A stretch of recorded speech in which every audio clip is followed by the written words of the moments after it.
Olá pessoal, tudo bem com vocês? Estamos aqui no nosso querido canal para mais um vídeo. Espero que todos estejam bem. E antes da gente começar o nosso tema de hoje, meu recadinho de sempre para vocês. Quem ainda não se inscreveu no canal, não perde tempo. Vai lá, se inscreve no canal.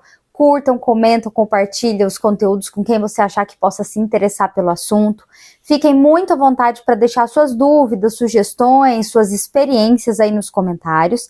E se você quer fazer parte do nosso grupo, da nossa comunidade do WhatsApp, tem o link aqui na descrição desse e dos outros vídeos também. Então fiquem à vontade, só você acessar o link e fazer parte da nossa comunidade. Se porventura você tiver alguma dificuldade para participar da nossa comunidade, me deixa uma mensagem aqui no vídeo, já que não estou conseguindo entrar, ou lá no Instagram direct também, no papo.d.to, que eu vejo se tem algum problema mesmo para que você consiga acessar e fazer parte da nossa comunidade, tá bom, pessoal?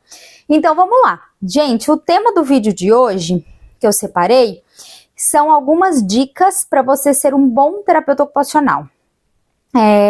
E eu acho que são dicas muito valiosas, assim, né? Eu acho que hoje em dia, né, em todas as profissões, nós temos bons profissionais e profissionais não tão bons assim, né? E eu acho que a gente tem que prezar pela qualidade, tanto da nossa formação quanto do nosso serviço. E eu acho que tem algumas dicas que são muito valiosas, né, para você ser um bom terapeuta ocupacional, assim, porque muitas vezes também, quando a gente está na graduação, está se formando, a gente fica inseguro, nossa, será que eu vou dar conta? Será que eu vou conseguir aplicar tudo isso que eu estou aprendendo lá na minha prática, né? Então eu resolvi separar essas dicas aqui para vocês. Primeira dica: escolha uma boa instituição, uma boa faculdade para você fazer a sua graduação. Isso é indispensável, né? Uma faculdade, obviamente, né, que seja aí reconhecida, né, pelo MEC, uma faculdade que tenha um corpo docente formado por terapeutas ocupacionais, que tenha uma carga horária que é recomendada para o curso, com atividades, né, das mais variadas, então aulas expositivas, grupos, encontros, laboratórios, né, que você possa ampliar a tua experiência e principalmente com o corpo docente para que você possa ter boas referências de profissionais aqueles que vão te acompanhar ao longo da graduação para tirar tuas dúvidas, para te instruir, para que você possa aprender com eles. Né? Então eu acho que isso vale muito a pena, né? Claro que a gente sai da graduação, não sai com essa sensação de tô sabendo tudo, já tô 100% tranquilo de que eu vou conseguir atuar. Eu acho que isso é meio hipocrisia a gente falar, porque a gente sai, né, falando, será que eu vou conseguir agora atuar sem ter um supervisor lá no campo de estágio? Agora eu vou ser o profissional mesmo, né? Então eu acho que isso sim, mas a gente tem que sair pelo menos sabendo aonde buscar, como buscar, os caminhos iniciais para você fazer e para depois você se aprimorar. Primeira dica.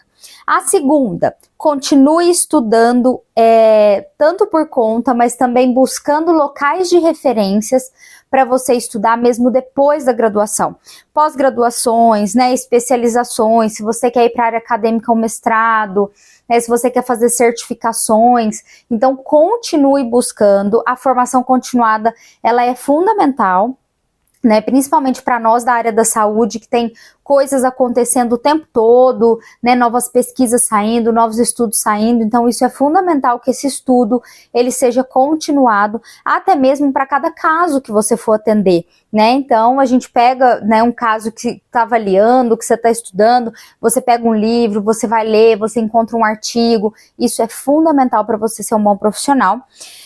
O terceiro, conheça e domine os referenciais teóricos básicos e específicos da sua área, tá? Por que eu falo isso, gente? Às vezes eu encontro terapeutas ocupacionais aí falando tanta abobrinha que eu fico assim, meu Deus, né? Parece que essa pessoa não é terapeuta ocupacional, né? Em relação a conceitos básicos da profissão, né? Pontuando ou defendendo algumas coisas que a gente olha e fala assim, não, mas peraí, se realmente, né, um terapeuta ocupacional de qualidade, ele não defenderia isso, ele não falaria isso, ele teria mais cautela para pontuar em relação a isso, né? Então a gente vê às vezes na clínica ou famílias que já passaram por outros profissionais e que você olha e fala, nossa, né, realmente isso é muito preocupante. Então você tem que dominar, né, e conhecer, e isso está muito atrelado ao seu processo de formação, né? É lá que eles vão te dar, tá? Qual que é a base que eu tenho que estudar, para onde eu tenho que olhar, quais são os referenciais teóricos básicos da minha profissão, que eu não posso deixar de saber, né? Então isso é muito importante. O outro ponto, tenha um raciocínio clínico baseado em evidências. E o que eu quero dizer aqui? Não é a primeira vez que eu falo disso aqui, né? É um raciocínio clínico que você junta a tua experiência profissional com as melhores evidências disponíveis. Então isso tem a ver com a sua formação continuada. Você tem que continuar estudando, lendo, se aprimorando, saber fazer uma leitura crítica de um artigo científico, saber interpretar esses dados. Ainda mais hoje em dia, gente, em que a gente tem, por um lado muito bom, a gente tem informação de fácil acesso, mas por outro lado a gente tem que ter muito critério com o que a gente lê. A gente tem que ler aquilo pensando, peraí, que revista que publicou isso, né? Que qualidade é essa revista? Quais foram os critérios metodológicos para eu ler? Quais foram os resultados? Para qual público que isso se aplica? Então eu não posso só ler e falar, não, tudo isso que eu li é verdade aqui e serve para tudo. Não, a gente tem que ter um olhar crítico e baseado em evidências. Um outro ponto aqui é que não é toda paciente, cliente, por exemplo, com um diagnóstico X que a gente vai tratar da mesma forma. A gente tem abordagens que vão nos ajudar, mas a gente precisa ter um olhar individualizado para cada um, e isso vem do estabelecimento de um bom raciocínio clínico, tá bom, pessoal? Um outro ponto, apresente o seu trabalho de forma clara e deixe claro qual é o seu diferencial enquanto terapeuta ocupacional. Essa eu acho que é uma dica de ouro, né? A gente vê por aí, é muito comum, né? E eu mesma, quando, né, estava recém-formada na graduação, eu falava, gente, eu ainda tenho dificuldade de explicar o que é terapia ocupacional, né? Para que as pessoas consigam compreender, né? E deixar claro não é falar difícil, muitas vezes. Então, por exemplo, se chega uma família para mim que nunca ouviu falar da terapia ocupacional, eu preciso deixar claro para essa família o que o terapeuta ocupacional faz, sem termos técnicos, para que eles consigam compreender, mas tendo a minha fala embasada, tá? Então, antes disso, eu preciso conhecer. Se eu mesma tenho dúvida em relação a que um terapeuta ocupacional faz, como é que eu vou explicar isso para as pessoas? Né? Como é que eu vou falar sobre os domínios da profissão, o processo da profissão? Isso demanda de mim estudo, né? Então eu preciso deixar isso claro, explicar por que esse paciente, esse cliente que está passando comigo precisa da terapia ocupacional também, e não só da psicologia, da fisioterapia, de outras especialidades. Qual que vai ser o meu diferencial para ele? Né? Então isso só vem também, novamente, se eu tenho essas minhas bases e os meus referenciais muito claros, tá? Um outro ponto, seja um profissional ético. Esse é um ponto fundamental, gente. E quando eu falo de ética, não é unicamente sobre as questões, por exemplo, de cuidado com os dados do meu paciente, a minha postura profissional. Não é só sobre isso, gente. Hoje em dia, a gente vê muitos profissionais, e também, de novo, não só na terapia ocupacional, mas muitos profissionais, às vezes, por exemplo, atendendo alguns casos, que não necessariamente esse profissional é o mais competente para atendê-los. Né? Então, como eu falei, a gente tem muitas abordagens hoje em dia, e tem muitos pacientes, clientes que chegam até nós, que seria muito mais beneficiado pelo uso de uma abordagem X, mas aí eu não tenho essa formação. Ao invés de eu encaminhar ele para um outro terapeuta ocupacional colega que tenha, para ele receber esse tratamento, eu fico segurando esse paciente comigo. Por N questões, porque ele vai me pagar, porque eu preciso desse retorno financeiro, né? Só que isso, se a gente avaliar, não é uma postura ética. Então a gente tem que pensar nisso também. Em como que a gente trata, quais os cuidados que a gente tem que ter também com os dados e com a divulgação, a discussão dos casos dos nossos pacientes, né? Isso são coisas muito sérias para a gente pensar. Então, leiam um código de ética da terapia ocupacional, né? Para que vocês tenham essa base, isso é muito importante. Um outro ponto, reconheça os seus limites. E isso está muito atrelado com o que eu falei, gente. A gente não sabe tudo, né? A gente não é bom em tudo.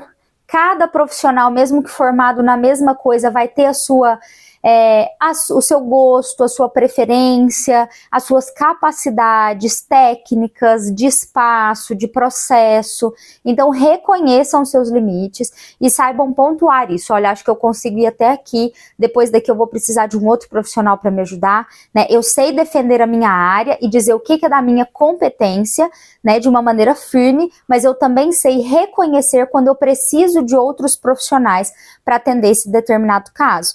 Então, acho que isso, configura eu separei aqui essas 7 dicas que eu acho que são fundamentais para que a gente seja um bom terapeuta ocupacional, né, com qualidade, que a gente ofereça o nosso serviço.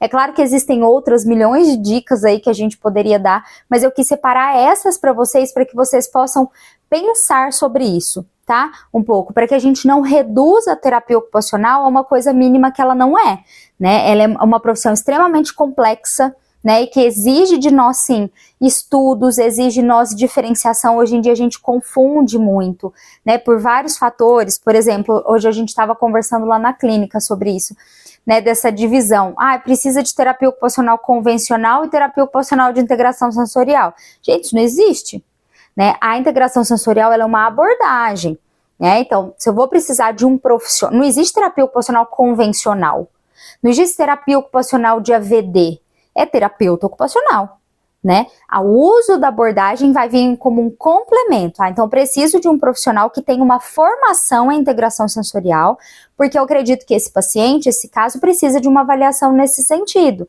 né? Mas essas divisões aí, né, reduzindo a terapia ocupacional ou pontuando ela de uma maneira muito errada. Então, a gente tem que tomar muito cuidado com isso, tá bom, pessoal? Espero que as minhas dicas possam ter servido para vocês refletirem, pensarem um pouquinho.